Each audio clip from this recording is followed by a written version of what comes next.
Okay, magandang araw Pilipinas at sa lahat ng kababayan natin sa buong mundo. Ako po si By Joel, pangatlong series po natin which is part 3 ng session sa disinformation dahil gumawa ako ng video, ang haba mahigit isang oras dahil maraming aspeto na kailangan i-cover. So anyway, binreakdown ko ho. So hopefully, napanood nyo yung una at saka yung pangalawa, ito yung pangatlo, no? Ito yung huling session sa Senado regarding disinformation, fake news, misinformation na nagbigay tayo ng ating opinion about what we see as impartiality. Ngayon, nabanggit ko, they were very highly esteemed dito sa Verifiles. Sa mga hindi nakakaalam, yung Verifiles, isa sa mga fact-checker sa Facebook. Yung Rappler at saka Verifiles.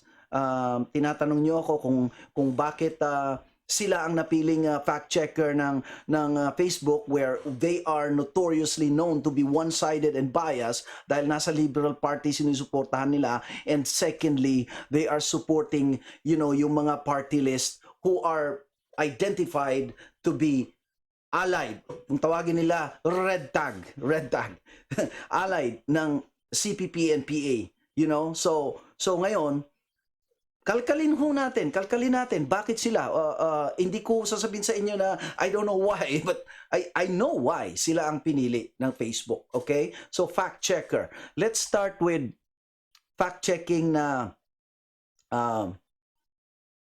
etong Facebook. Okay?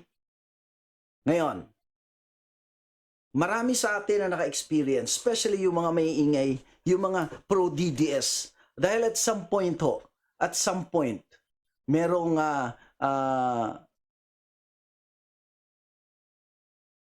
nag-post ng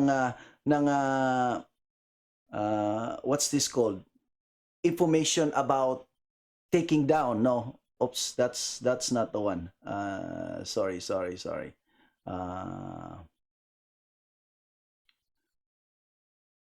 So ito yung last time sabi, just in, House to probe actions on Facebook after taking down of pro-Duterte accounts linked to PNP-AFP Speaker Cayetano cites partisanship on social media networking. So that was the time na merong tinake down. Hindi lang ito isang beses, maraming beses na ito. Marami. So anyway, recently, well actually, last year of December, almost a year ago, Facebook admitted to the truth na fact checks are really just lefty opinion. Sa Amerika ito But, of course, it happens sa buong mundo. Dahil merong nakaso Facebook finally admitted the truth. Okay, let me scroll this up. Facebook finally admitted the truth. Fact checks, third-party fact checkers ito nila, that social media used to police what Americans, not only Americans, the entire world, kasi ang Facebook sa buong mundo yan, read and watch are just opinions. But, nirerespeto ng sa atin itong Facebook. Actually, ito yung isang journalist na pinak-check, sinensor. He's very well known, si John Stossel. May mga segments siya na talagang ini-expose niya yung mga kalokohan. So, pinak-check siya, pinigilan siya, ni-label yung kanyang false, yung information niya. I know na familiar yung iba dyan dahil naapektuhan yan. I myself has been fact-checked. I'm not even interested on Facebook anymore. Hindi na ako masyado nagpo-post. Hindi na ako masyado nag-i-engage doon because I know na grabe ang nila. So I'm hoping na tayo mga Pilipino, let's find another way. There is a Truth Social. Merong Rumble. Yung Rumble is a conservative video sharing platform na hindi nagsisensor ng mga ideas from the other side. Open yung conversation. Open ang conversation. They allow the lefties and the righties, post. But of course, they don't allow them to to clash with each other, to trust each other, at saka yung nagtitreten, you know, or nagdi-discriminate. They don't. Okay? So yun. I don't know if I need to play this, but haba na naman tayo kung aalamin natin ito. Mahanap nyo naman yan sa sa YouTube eh. So I'm gonna let you do the research yourself para hindi na natin yan. Ngayon, ungkatin natin itong Vera files dahil ito yung gusto nilang protektahan eh. Pag protektahan mo yung Vera files, ganito ang mangyayari. Yung opinion ng Vera files ang mag-weigh heavily. Kukontrol nila yung narrative. Kukontrol nila. Dahil may access sila doon eh. Bakit kaya may access sila doon? Let's go. Itong si Thinking Pinoy. Kilala natin lahat ito, no? Si Thinking Pinoy is, sabihin nila pro-Duterte, pro-BBM. I don't think na he is pro for that reason. He's pro kasi nakita niya na ito yung mga tao na fair sila para sa bayan. You know? Filipinos first, kumbaga. Nakita natin yan sa ginawa ni President Duterte.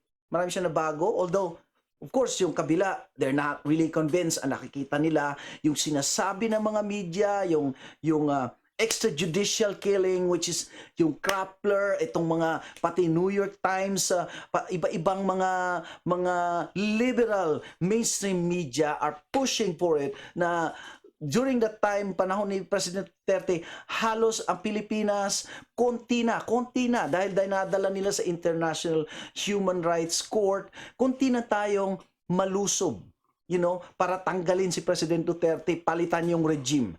We were close to that because of these people, because of what they did. Why they did that? Let's look into the research of Thinking Pinoy. By the way, Thinking Pinoy, I met him several times.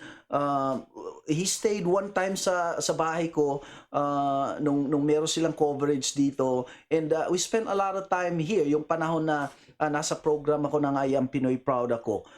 So, we had many discussions. Thinking Pinoy is so exposed and he's famous, he's very busy, he's got so much things, a lot of gigs left and right. At matter of fact, meron siyang radyo na karambola na magsasalita siya kung ano that's not really true. He's very careful. Kung meron mang research journalist or investigative journalist that I have so much respect with, isa si Thinking Pinoy doon. Isa siya doon. And I don't expect him to remember me. That's fine with me. But I call out Thinking Pinoy. Thank you. Gagamitin ko yung article mo, yung research mo, because I know, I have so much respect. Marami kaming napag-usapan, marami siyang shinare sa akin that really very impressive. I know this guy. I know in numbers and in writing, he's very careful with his research. So, kasi kung mali itong sinulat niya rito, matagal nang na-libel ito si Thinking Pinoy. Nasa kulungan na siguro ito ngayon. But anyway, they can argue the information that he has. So, hindi siya malalibel. Pero kung halimbawa hindi malibel itong mga main journalist, tapos ang mga maliliit na netizens like Thinking Pinoy, tatakutin nila, mag-iiba na sila ng karir. Hindi na sila tutulong sa bayan dahil sabihin nila, it's not worth it. Ang lit nang kita ako dyan, tapos, tatakutin ako. Hindi lang bala ang katatakutan ko, kulungan pa, So anyway, sabi niya rito, this is back in April 30, 2019, Fact-checking the fact-checker. Over 50% of Verifile's funding coming from CIA-linked organizations. Wow, that's bigat yan, bigat na accusation yan. If you're gonna accuse somebody that, you better be ready with your proof, man. So, ito yung advertising or slogan ng Verifiles. Truth is our business. Good, we like that, okay? President is Ellen Tordesillas. Ito ngayon yung nasa isa sa committee. Nasabi niya, I don't consider bloggers to be journalists, which is good. Okay, fine. I agree with you. Pero dito, let's dig a little bit. Sabi rito, why don't we fact check the fact checkers? So this is Thinking Pinoy. I'm not saying this. And, I don't know kung sino, I'm sure pretty much majority sa Pilipinas na katulad kung nakikisaw-saw sa mga issue at politika, kilala si Tiki Pinoy. So, no. In a Facebook newsroom post, Facebook product manager Tessa Lyons said, "Our partners are independent and certified through the Non-Partisan International Fact-Checking Network." Ito yung IFCN. One of the core requirements to become a Facebook fact-checker is membership in the, ito yun, in IFCN, International Fact-Checking Network of the Florida-based Poynter Institute for Media Studies. In fairness to Lyons, product manager ng Facebook, she also acknowledged allegations of bias among the website's fact-checkers when she, in the same newsroom post, said, "While we work with the International Fact-Checking Network to approve all partners and make sure they have high standards of accuracy, fairness, and transparency, we continue to face accusations of bias." Okay. Right? Sila daw, pinack-check din. Kunwari. All right, that's fine. Okay, if you're saying truthfully and honestly, we'll take it. Okay. The social network currently has 2 fact checkers in the Philippines, which is Rappler and Verifiles. And we know that. Okay. So sabi niya, in this article, we will examine Verifiles. So IFCN Code of Principles is member sila doon, a non-partisanship policy. So Poynter IFCN has a code of principles that it describes as a series of commitments organizations abide by to promote excellence in fact-checking. Each IFCN members is required to adhere to this code, determined through yearly assessments. So according to the IFCN website, Verifiles co-founder and UP journalism professor, so iba pala yung founder, but co-founder with Tordesillas, I guess, Yvonne Chu, was submitted an application on behalf of her organization, and this was assessed and approved by IFCN external assessor Jeremiah Opiniano. So, a journalism assistant professor of the University of Santo Tomas. So ang nag-approve pala, nag-assess and nag-approve ng application is a journalism professor from University of Santo Tomas. Okay, so hindi sila na-screen ng Poynter, I guess. They trusted this guy. So, Opiniano assessed and approved Verifiles applications twice. Once in 2017 and another time in 2018. Okay, so I guess, lumampas sa mata ng Poynter sa Florida. Well, let's move on. Part of the IFCN Code of Ethics is a non-partisanship policy which requires applicants to share evidence of your policy preventing staff from direct involvement in political parties and advocacy organizations. In response, Verifiles in its 2017 application said, Criterion 2B, "We don't take money from politicians, political parties, or partisan groups." Good. We like that. But then, Verifiles reiterated this claim in its 2018 application Criterion 2B where it stated Verifiles prohibits its trustees and staff from taking money from politicians, political parties, or partisan groups. All right? So ito yung kanilang fact check files, or this stated in what you want to know about Verifiles fact check. Yung frequently asked questions sa kanila, and they deny it. No? Okay. So they deny it.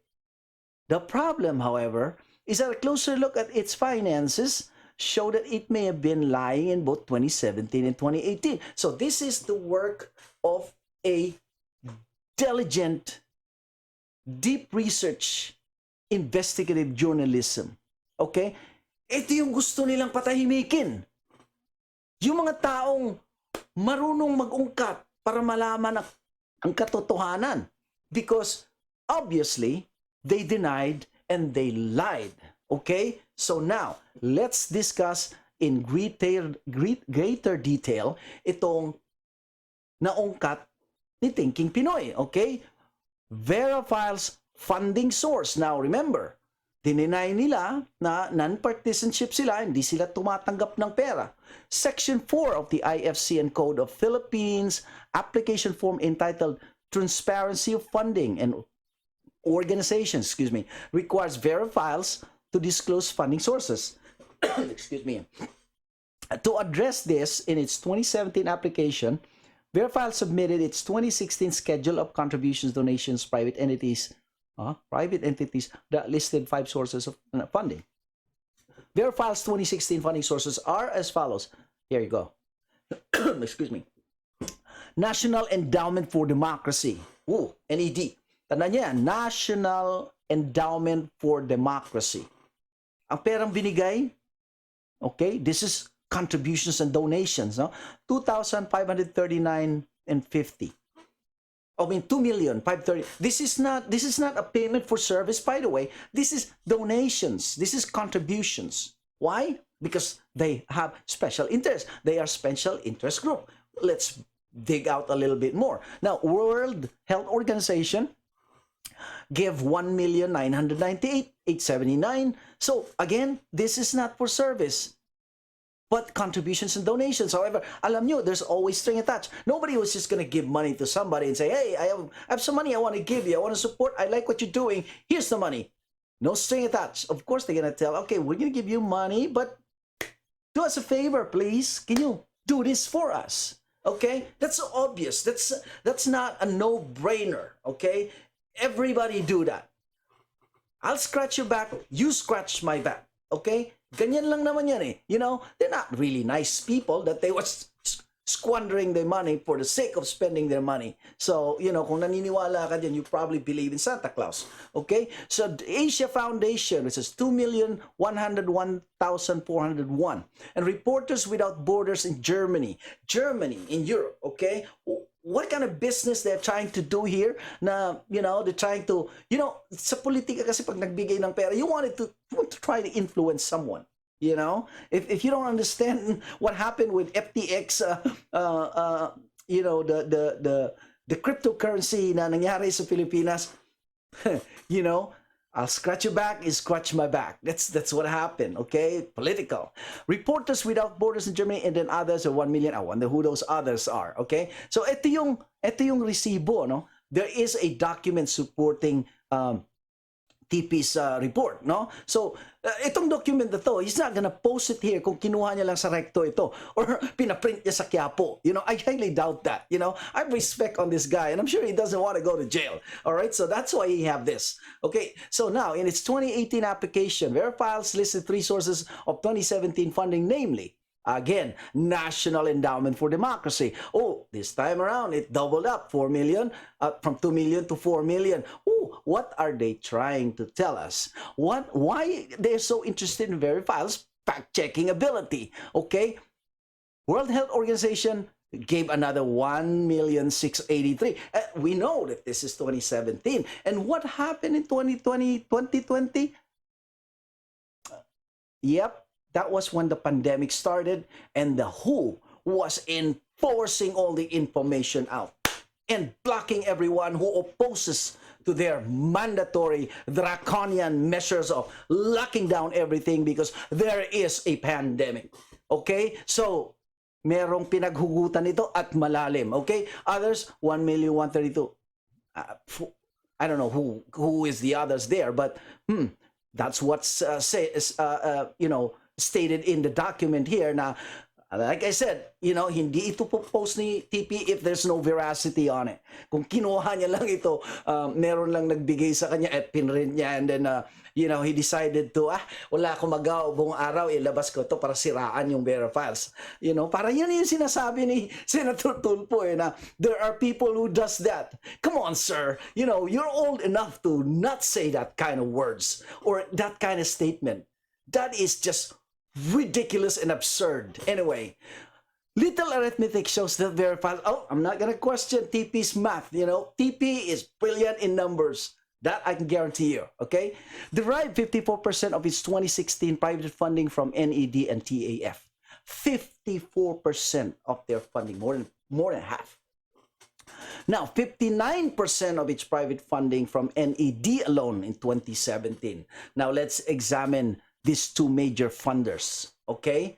Now, besides that, there are other sites beside TP na, you know, I'm not gonna post it here, pero if you know how to research, you type in NED and then i-connect niyo yung CIA, I'm sure you're gonna roll into some websites, and it's up to you to scrutinize their documents if it's nagko-connect dito, no? So, ganyan mag-research, no? So, anyway, NED in its About page describes itself as a private, non-profit foundation dedicated to the growth and strengthening of democratic institutions around the world. That's the NED. The description sounds innocuous enough. However, in its 2008 piece entitled NED et al., the CIA's successors and collaborators, published in both the Canadian Centre for Global Research and Globalization and the French Le Monde Diplomatique, Hernando Calvo Ospina wrote, when a scandal in the 1980s revealed the CIA's 35 years of international manipulations, President Ronald Reagan established the National Endowment for Democracy as a more discreet and less controversial instrument. It had the same purpose, to destabilize unfriendly governments by funding the opposition. Although legally an NGO, the NAD was funded from the State Department budget subject to congressional approval. Now, wow, it's a classic. It reminds me. Sino itong unfriendly, destabilize unfriendly governments by funding the opposition? Yung panahon ni President Duterte, they were accusing President Duterte kasi he was the first president who really succeeded in fighting the opposition with a solid base. Ang campaign niya, wala siyang pera, kininakaw pa nga ng ABS-CBN yung campaign funds niya. Hindi bumili siya ng time slot, hindi binigay sa kanya, kinuwala yung pera. Now, and I can attest this from my part. I spend my money, I spend my time, my energy to support him. Hindi lang dito sa Amerika, sa Pilipinas. I did not get paid for a single cent. Pero sabi nila meron siyang troll farm. And we use the social media. We were attacked day and night while they were attacking Duterte because he is not friends with other governments, foreign governments who have special interest. Remember, hindi siya pumunta ng Amerika during his term because alam niya, ang mainstream media is just gonna bombard him. So why bother going through that stress? And I can understand that. Na, I regret to say na hindi ko siya na meet not once when he was a president. After all the efforts that I put, I did not blame him. I only regret that, na-miss ko si President Duterte, hindi ko man lang na-meet. But it doesn't matter, It's just, I'm not bitter about it, Dahil someday I'm gonna meet him, I'm gonna shake his hand, I'm gonna salute him, I'm gonna hug him, I'm gonna thank him. Pero, because of this, destabilize, kung maalala nyo, grabe ang attack sa kanya noon. Yung mga sumuporta sa kanya, pro Duterte, mga troll farm ito, mga bayaran nito, yun ang tawag nila. They don't have any proof. Because you know why? What they said? It doesn't have to be true as long as it sounds like one. Yun ang kanilang ginagamit na mantra. Okay? So now, this statement really connects to that. Okay? So now, but that's coming from an NED critic. So let's cite the statement of NED people themselves. In a 1991 interview with the Washington Post, okay, ito, NED founder and theoretical planner Alan Weinstein said, so Washington Post, ito a lot of what we do today was done covertly, or secretly, 25 years ago by the CIA. Okay? Mismong founder ng NED, nagbigay ng statement sa Washington Post. That's a very clear statement. Weinstein's statement basically means NED is an offshoot of the U.S. Central Intelligence Agency, which ang purpose is to destabilize unfriendly governments by funding the opposition. And that's exactly what happened. Okay? So you have their files and fact check that and Rappler that are fact checkers of Facebook, who is the main social media that's being used in the Philippines from that time until now. So, political opposition, tinira So nakita nyo, may pinaghugutan yung sinabi na tinake down yung pro-DDS na, na account, right? So now we see why. Because pedophiles, Senator Robin Padilla, you're supposed to be on the side of the people and supposed to have understood this kasi may staff ka, may pera ka, you can afford to hire these people. Si TP wala sariling staff yan but he managed to dig. And you guys do not know how to freaking dig information. Okay? So now, here, we're giving it to you, we're trying to help you. Okay? That you are protecting the people who are trying to attack the government and suppress the rights of the people. Yun ang pinanggagalaitin ng mga mamamayan. You know? Well, okay, maybe hindi mamamayan, maybe ako lang, but well, who cares about what I say, right? So, okay, anyway, I'm just gonna say it anyway. So, yun ang nangyari, no? So, that is, NED does today what the CIA did beforehand. So now, we're gonna protect the people. It brings us to question, who are you working for? Are you working for the Filipino people or a special interest group? Okay, now, magkakaliwanagan tayo kung talagang ipupush nyo ito at malaman ng mga tao, hopefully yung mga tao makita nila ito, maintindihan nila ito, mailabas nila ito, mapag-usapan ito at matawag ang pansin ninyo. Kung hindi nyo gagawin pa rin yan, itutuloy nyo yung balak ninyo, you must be working for somebody. Okay? So, hindi ko sasabihin, inaakusahan ko kayo, pero magsususpetsa ako, and that is my opinion. Take that to the court because I'm not saying that's a fact base. That's coming from me. Okay, so now, according to NED's awarded grants database, NED's grants to verifiers are specifically intended to the latter's fact-checking operations. Okay, so we established na inadmit na nila that they work for a certain organizations whose purpose is to destabilize unfriendly government. Okay, now, yun ang pinag-uusapan nila ngayon. Facebook is a big social media to Philippines and we cannot deny that fact. Okay? That is not even a chismis. That's not even a hearsay. That's not fake news. We know that. Majority of Filipinos are using Facebook. Galing doon sa kabundukan hanggang sa kasuluk-sulukan ng squatter sa Pilipinas. Gumagamit ng Facebook. Okay? So, this is a medium of information na bumababa sa publiko. Okay? That's why they are strongly guarding the information there. All right? 2016, $70,000 was awarded. So ito na yung mga pera nakita natin. Another 80,000 and 2018 another 47,600. They were funded. And hindi ito chump change. This is a barya-barya na $100 there, $500 there, $1,000 the donation. That's nothing. This is an amount attached to something. A program, a project, a propaganda, a narrative. Okay? Verifiles funder number 2, the Asia Foundation. According to its own website, the Asia Foundation is a non-profit international development organization committed to improving lives across a dynamic and developing Asia. Like NED, the description sounds sufficiently harmless, according to TP.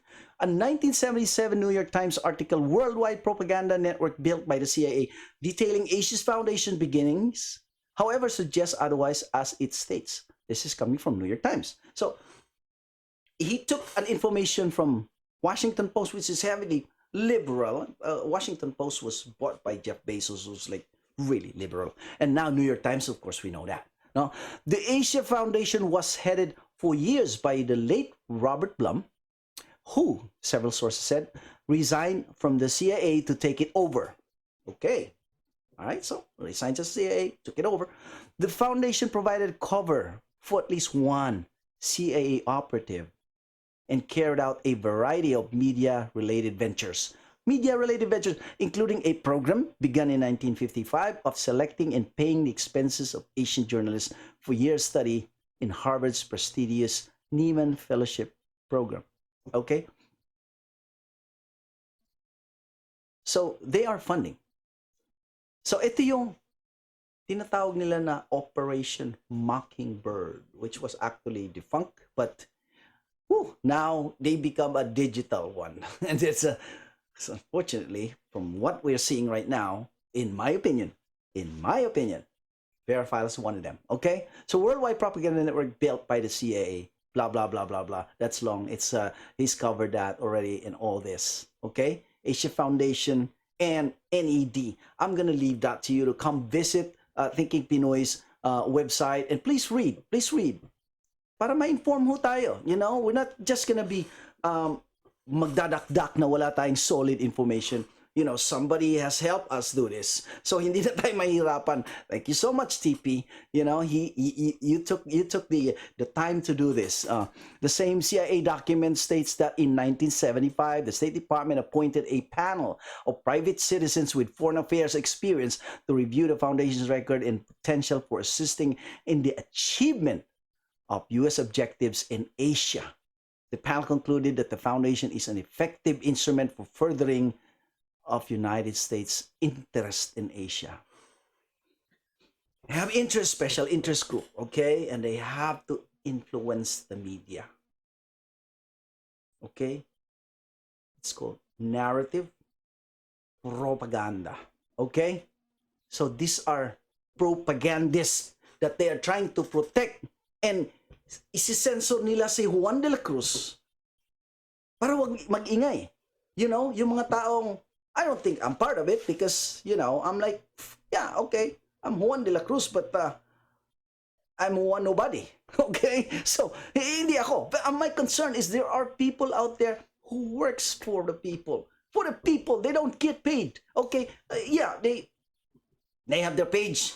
They monetize their page. Pero sabihin mo na, itong maliliit na ano, you know, attack sila ng attack and collect.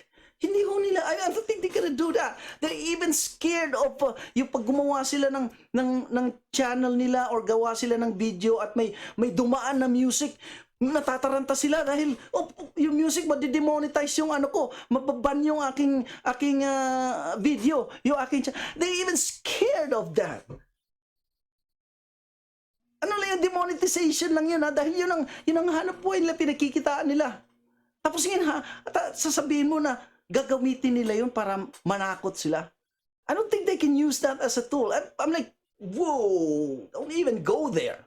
You know, so para sabihin mo yan. So ngayon, gagawin mong basis yan para takutin sila. Oh, didemanda namin kayo, libel namin kayo. Huwag kayo basta-basta lang magsulat o magsalita, malalibel namin kayo. Kahit totoo pa yung isasabi ngayon, kung ganun ka tatakutin, sabi mo, I'm gonna sit my mouth, I'm not gonna say anything. See no evil, hear no evil, speak no evil, or else you're gonna get labeled. Yun ang ginagawa nila. Okay? Is that fair? Of course not. Okay? So, yan, nakita natin ha. Umabot na naman ng 30 minutes. Oh my goodness, I really don't want this. So, fact-checking, the fact-checker recalled the Verifi's claim in 2018 application that it prohibits its trustees and staff from taking money from politicians, political parties, or partisan groups. Verifi's reiterated his claim in its own FAQ article, frequently answered questions. What you want to know about Verifi's fact-check? As Verifi's response to the question, how sure are we that you're not backed by a politician or political party? But aren't the National Endowment for Democracy and Asia Foundation, both of whom are widely considered instruments of U.S. foreign policy, political parties? Both sure are parties, and their respective history shows they are political. So, dinefine niya pa rito yung definition ng political party according to Collins Dictionary. So, they don't change that. So, any DTAF being U.S.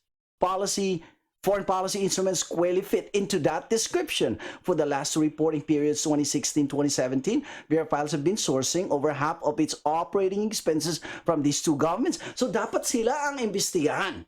Okay? So, Senate, wake up, man! Come on! Nasa harap na ninyo. And you're like, oh, we want to protect you. My goodness, these are the enemies. You've got to check them out. Okay, for the last two reporting periods, 16 and 17, Verifiles have been sourcing over half of its operating expenses from these two organizations. Okay? So, ito yung audit, man, just read through the numbers. I don't have to say it. A closer look, Verifiles 2016 shows it generated only 2.45 million in revenues. It's not a lot of money, but it's enough to influence you know, a narrative, an agenda. That is, NED and TAF triple verifies revenues starting 2016, which, by the way, like sinabi ko kanina, is the same year President Rodrigo Duterte assumed office, and he is not a friendly person to the United States at that time. Matter of fact, kinall out niya si Obama. So, is that the reason why? They have to go send somebody there. You know, let's dilute the information there. You know, ganun na nangyari. Okay? So, question ko. Is it because of this article na looks like ang blind item? I'm not saying this. I'm just, you know, in my observation and opinion, ito si Loko-Loko, si Juan de la Cruz na bumili ng block at magsalita all day, attack to collect. I don't know about collect because I know, well, I don't know. I can't say for a fact. But kung mag-aakusa ka, kung meron kang i-drop na ganito, wag blind item. Nasa Senado ka eh. You know, hindi pwede yung mga blind item parati na sa file ko, sa report sa akin, marami akong nakalap. You know, it's a kwentong barbero, it's a hearsay if you don't bring documents with you to say, here is a proof, here is the name, this is what they've done, and this is what they are doing, and we know for a fact that they are doing that. So ganon mag-present. You know, you're in the Senate. You are a lawmaker. You're supposed to protect the interests of the public. Stop the freaking hearsay. Just drop it iladlad. Kung meron man. At, you know, ang publiko magiging aware. Hindi ho pwede yung, you know, you have the file on you and you just blurt it out. Kwentong barbero ho yan. Nangyayari sa palengke yan. Nangyayari sa kanto yan. Hindi ho dapat mangyari sa Senado yan para sa akin. Opinion ko lang ho yan, no? Asking for a friend. Anyway, wag ho kayong magalit sa akin. I'm just asking for a friend, okay? So, okay, awarded grants and research. So, tumana tayo doon. In short, Pointer, IFCM, CN, and Verifiles, oh wow, share the same sugar daddy. Kasi pala dito, sabi niya. Alright, miss natin ito. How in the world can Verifiles claim non-partisanship when it operates in the Philippines, a country whose foreign policy interests clash with those of Verifiles funders? Yes, of course, ito yung sinasabi ko. You know, at the time, President Duterte was like, not a good friend. He was unfriendly. You know, and hindi siya yung naging tuta, hindi siya madiktahan, kaya galit sila sa kanya, gusto siya tanggalin. Maliwanag yun. Alam na mga tao yun ang majority, those who supported him, those who worked hard during the campaign that did not get anything. Because our interest at the time is magkaroon ng presidente ng liderato sa Pilipinas na hindi corrupt, na para sa bayan at para sa tao, yung hindi nabibili, and he proved that to the people. He proved that to the people beyond doubt. Okay? So yun ang nangyari. That's why they did not like him at all. Should the Pointer Institute, which manages the international fact-checking network, reassess Verifiles' eligibility as a fact-checker, given that Verifiles receive funding from political parties? Oh, wait. And it is awarded grants database shows Pointer has been receiving NED funding annually since 2015. Ooh, ang Pointer is tumatanggap rin ng funding. Right? So, maliliit yung letters. Please, go to Thinking Pinoy's, article website, like his post, share his post, give something, donate something kay Thinking Pinoy. You know, Thinking Pinoy is, he's doing some hard work. Kung tayo nagbibigay tayo doon sa mga vloggers sa YouTube dahil, they promote the Philippines, which is all good. We should support and provide for people like Thinking Pinoy because he works so hard. He put his life on the front. Kaya siguro siya pinag-iinitan because of what he's doing. You know, he's true to his heart. And I hope na si Thinking Pinoy is being supported by whatever group, whoever is politician, mayayaman, I would love for him to make a decent earnings out of his hard work because he deserves it, So, the backbone of Facebook's fact-checking, Pointer's International Fact-Checking Network, is in itself funded by a U.S. foreign policy instrument, NED, the same NED that funds verifiles. Would you care to fact check this, Miss Ellen Tordesillas? And, of course, would you care to fact check this, Senator Robin Padilla and Senator Tulfo? Okay. Okay, natapos natin ito. I'm gonna end this here. Pero, sa side dito sa Amerika naman, ang isi-share natin about fact-checking, media bias, the mainstream media that they wanted to protect. Okay? Kung ano ito. How they operate. Okay? So, this is our third series. We're gonna have another fourth series. So, hopefully you guys, follow through and like, subscribe, share, at pag-usapan natin ito dahil mga kababayan, if we allow suppression of freedom of speech, believe me, one-sided lang ang makikita natin sa Pilipinas. Right about now, nasa labas ako ng Pilipinas, I see a lot of information that does not flow to the Philippines. At naliligaw ang mga kababayan natin because of the lack of information, sabi nga ng Bible. So Hosea, my people are dying because of lack of knowledge. And that's what they're doing. They want to suppress the truth. They want to suppress the information. It's up to us to go and tell them, do not do that. Okay? Stay safe mga kababayan. Hopefully makita ulit tayo sa susunod video.